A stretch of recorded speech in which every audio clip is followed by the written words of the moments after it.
After the massive success of the Super Mario Bros. Movie, a film that genuinely surprised people, myself included, by making over $1 billion worldwide, Nintendo and Illumination are at it again, and this time things are even bigger. The Super Mario Galaxy movie sends Mario and friends into space for a visually dazzling, fast-paced, fan service heavy adventure that feels like playing the video games. First things first, this movie is visually stunning. From the moment the movie starts, the film is packed with vibrant colors, imaginative planets, and that unmistakable Nintendo charm. It captures the look and feel of the Galaxy games beautifully, from gravity-defying landscapes to shimmering starfields. Illumination clearly understands how to translate these worlds to the big screen in a way that feels authentic, lively, and exciting. The voice cast is even more stacked. Chris Pratt returns as Mario alongside Charlie Day as Luigi and Anya Taylor-Joy as Peach. Jack Black once again steals the scenes as Bowser, bringing both humor and a slightly more layered performance this time around.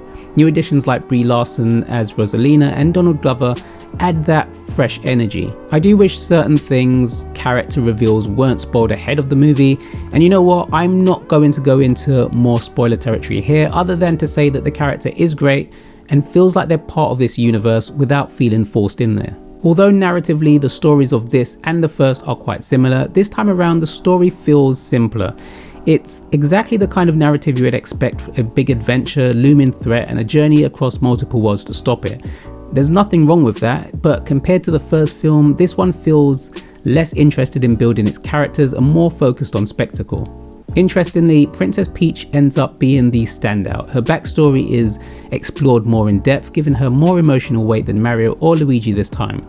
It's a welcome shift, and honestly, she feels like the MVP of the film. Meanwhile, Mario and Luigi are more along for the ride.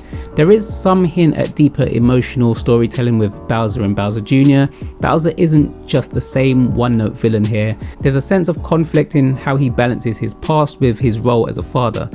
It's nice to see, and he feels like he's given more to do in this film. That said, the film never fully commits to exploring it properly. There's more here than expected, but not enough time is given for it to fully breathe. And that's really the biggest issue with the Galaxy movie. Once the action starts, it doesn't let up. On one hand, I was never bored. The film moves at a relentless pace, jumping from scene to scene, planet to planet, set piece to set piece. It's constantly throwing something new at you, whether it's a visual spectacle, an action sequence, or a clever Easter egg pulled straight from the games. But on the other hand, it never gives you a chance to take it all in properly. There's no breathing room, no quiet moments to sit with the characters or absorb the incredible environment. It's just go, go, go from start to finish. And while that energy works for kids and keeps the excitement high, it does make the film feel a bit overwhelming and at times a little messy. That said, fans of Nintendo are going to love this. I love this. This was a movie that was made for me, and I know other fans will share that sentiment. This movie is absolutely packed with Easter eggs. Whether you've been playing Mario since the early days or you've grown up with more modern titles, there's something here for you. It constantly rewards longtime fans with references, cameos, and nods that make the experience feel special. It really does feel like the games come to life. And that's both the film's greatest strength and its biggest weakness, because just like the games, the focus isn't really on story, it's on fun. And to be fair, it absolutely exceeds at that. It's a fun movie. It's colourful, energetic, and filled with moments that will have kids and plenty of adults smiling from start to finish. It knows its audience and it delivers exactly what they're looking for. I did feel the ending could have used more, because once it gets there, it's just over. There's no real wind down, no proper wrap up, no chance to check in with the characters after everything they've been through. It just stops and you're left wishing there had been at least another 10 minutes to decompress and give the story a more satisfying conclusion. It's a strange choice, especially considering how much is packed into the film leading up to this point.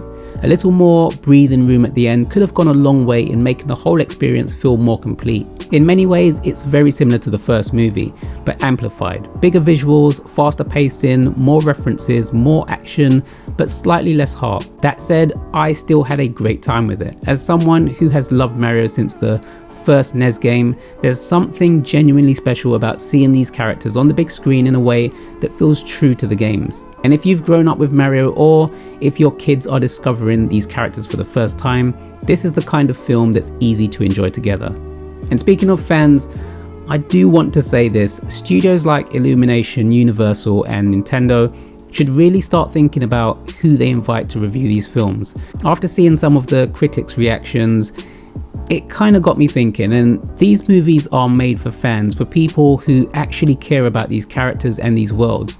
Bringing in creators like Andre Black Nerd, Chris Stuckman, Big A Reviews, or even more smaller, passionate voices like myself would lead to a more honest, meaningful conversations about what really works with these films and what doesn't work. Sometimes traditional critics just don't connect with this kind of film or films aimed at a particular audience, and it definitely shows. Looking ahead, I really hope this isn't the last Mario movie we get.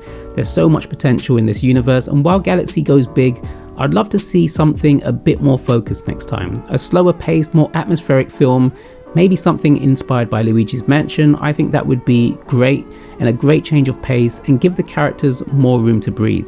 At the end of the day, the Super Mario Galaxy movie isn't perfect, it's messy, it's rushed, and it could definitely benefit from slowing down and digging deeper into its characters. But it's also a film that knows exactly what it is. It's made for Nintendo fans, it's made for kids, and it's made to be fun. And honestly, I smiled all the way through. Oh, and there are 2 end credit scenes also, so stick around for those. The Super Mario Galaxy movie is out now in cinemas. Have you seen it yet, and what did you think about it? Let me know your thoughts in the comments below, or go and see it and come back and let me know what you thought about it. Hope you enjoyed the review. Don't forget to hit that like button, and until next time.